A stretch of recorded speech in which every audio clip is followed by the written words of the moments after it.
What an incredible sight. A Hollywood special effect, you're thinking? But no, it's for real. It's the International Space Station. 250 miles above us right now, it's being built by just a few dozen astronauts. If you'll come along with me, we'll go behind the scenes and find out how these extraordinary people do it. Okay, Chris, I'm just going to head on back to the after the payload bay here. Roger, I see you. Oh, what a beautiful view out the port side there. And spectacular.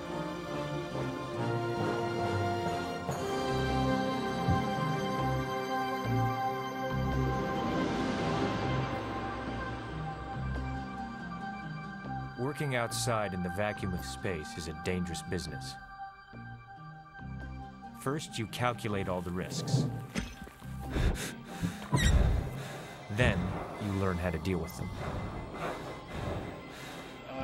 Hey, Chris, it looks like I've drifted off structure here a little bit.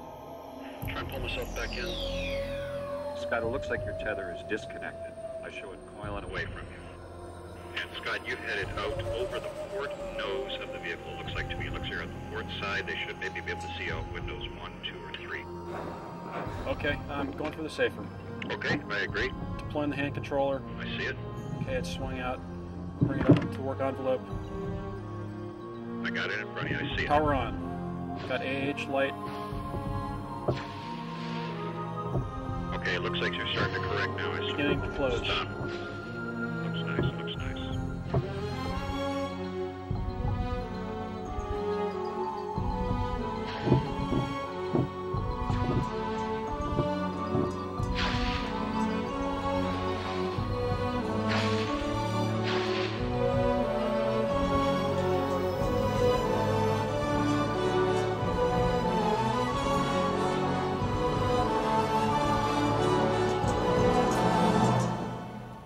I've got it. Your feet are clear. Back on structure. Okay, let's get some tethers on. Looks good, I concur. Okay, I see you got a good solid. Your feet are clear below.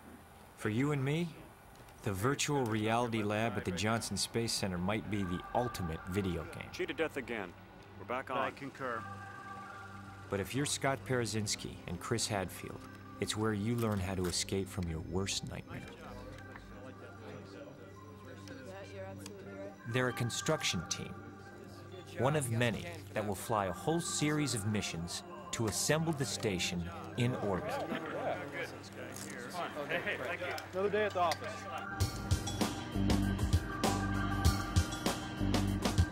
It takes many parts to make a whole space station. Some modules are so big and heavy, there's just enough rocket power to launch them one at a time. They've been designed and built by thousands of people in 16 different countries.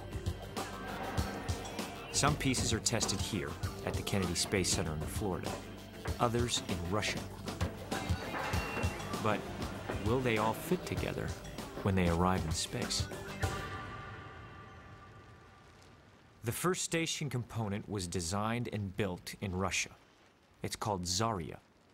It'll be boosted to orbit by the Proton rocket. With a thrust of 2.5 million pounds. You don't want to be anywhere close by when they light that fuse.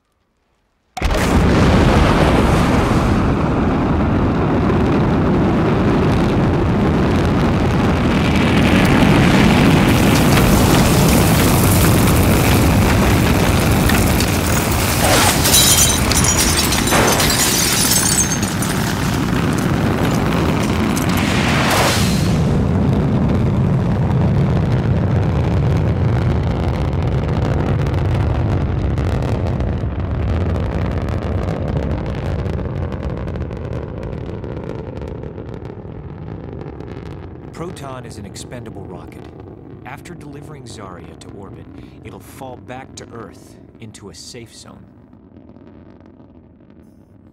Other station parts will be hauled up by a fleet of ships of a very different design. NASA's space shuttles. They're more like high-tech delivery trucks,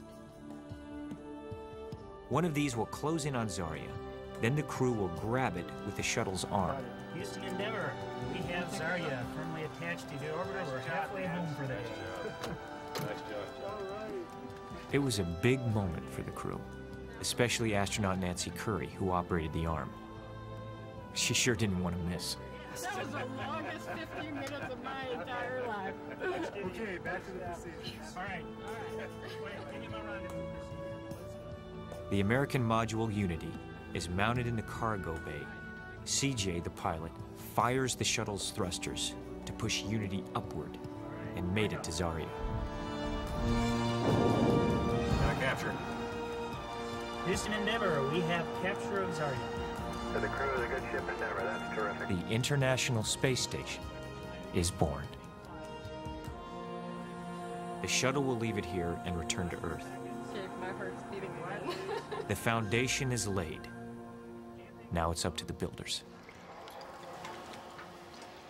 Their job is an extreme high-wire act, like building the great bridges and cathedrals in times past.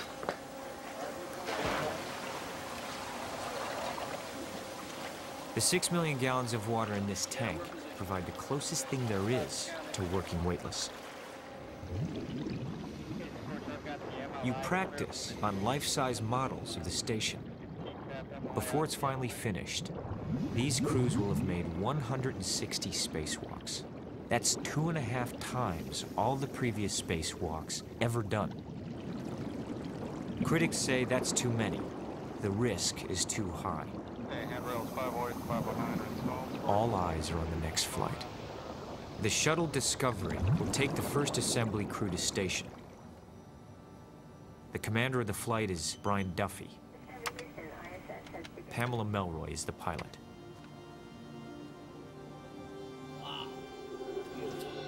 We're in orbit, 250 miles up. Close enough to read the labels. The station is 45 feet away. That's Africa going by behind it. We're getting ready to dock with our house in space. Our crew's going to hook up the basics: wiring, plumbing, and phone. One of the key members of the team is mission specialist Koichi Wakata. When I was 5 years old and I saw the Apollo lunar landing, that was the start of my longing for space flight. But I thought that kind of thing was beyond my reach, something that was at the time impossible to achieve or to do as a Japanese. Koichi's installing the heart of the station's systems. It's called the Z1 truss.